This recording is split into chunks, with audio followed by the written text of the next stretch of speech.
In this video, I'm going to talk about the art of delegation for small business owners. My name is Brian Beers. I've scaled our automotive repair franchise from just a handful of locations to over 30, doing $42 million a year. And I have become an expert at delegating and building a team because we all have the same hours in the day, right? We all have 24 hours. We all have 7 days a week. We all have 365 days a year. So how do people scale big businesses like mine? How do you get to Elon Musk or Richard Branson or Tony Robbins? All these people who've built amazing enterprises. And it is through building teams. And one of the key parts of building teams is being able to delegate jobs, because as a business owner, there's only so much that we can do, and there's only so much we can focus on, and there's only so many decisions we can make. And so here's what I've learned about delegating for small business owners. Number one, you got to be able to identify low value tasks that you can hand off to someone else to do. I break everything I do down into two tasks: low value and high value. A low value task is something that A, doesn't make me any money, and B, doesn't require any special skills or knowledge, and C, I can teach someone else to do. A high value task is something that makes me a lot of money, only I can do with my knowledge, my skill, my experience, and that I am the best person to be able to handle it. High value tasks are the things that I want to focus my time on every single day. Low value tasks, I want to spend no time on. The first thing I do is go through my day. I do an audit.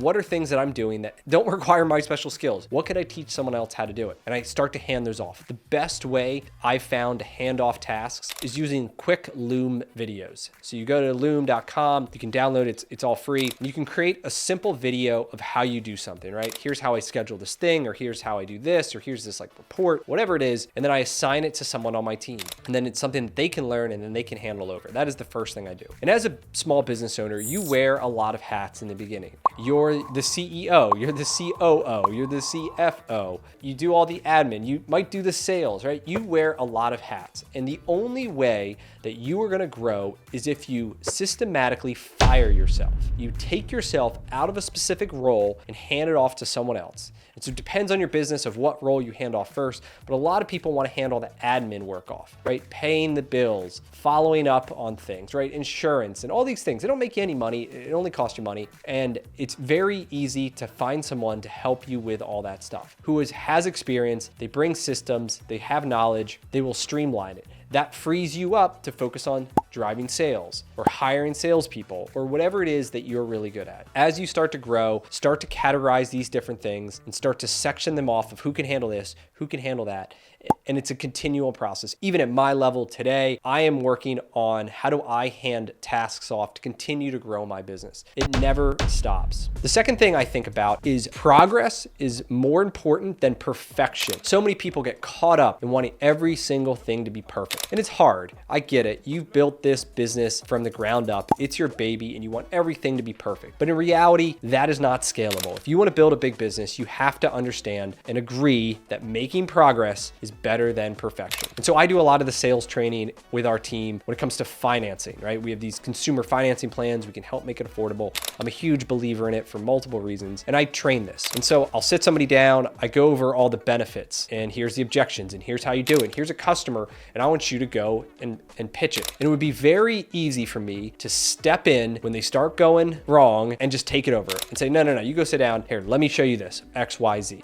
The employee doesn't learn. They don't grow. But if I did that, the employee wouldn't learn. They wouldn't understand. They wouldn't grow. And so instead, I listen, I observe, and maybe I take some notes. And when they come back, we can debrief. We can say, hey, this is what went well. This is what you need to improve on. And if they're still right there, I say, go out and try again. And then they go out and maybe they have success. And guess what? If they have success that time, that is 100% on them. They own that. They're going to remember that. And then they're going to, next time, that's what they're going to do, right? We're going to build that habit. And if I just went out and took over the conversation, they wouldn't have learned anything. And so as you want to build your teams, you got to be able to understand and agree that making progress is more important than perfection. The third thing I look at is my teammates. I look for core values in them. Core values are who you are as a person. They don't change. You have high integrity. You're a team player. You're honest. You're driven. Whatever it is. The most important one that I look for is accountability. That means you do the things that you say you're going to do.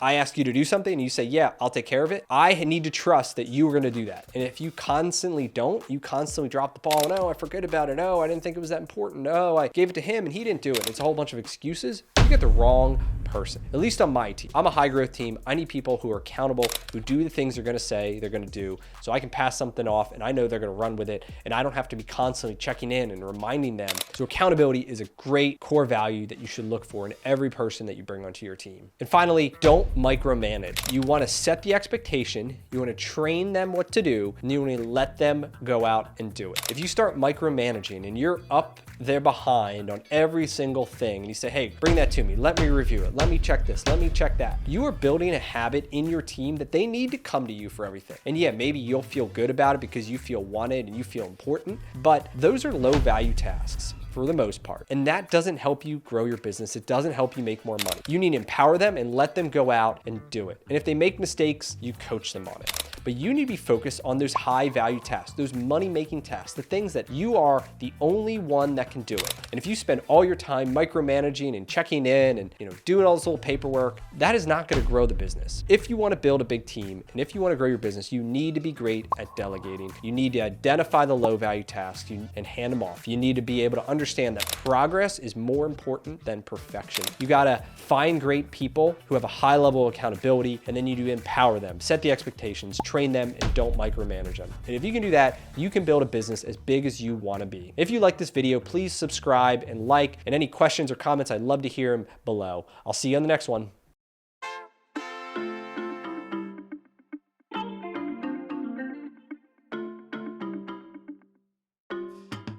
Hey.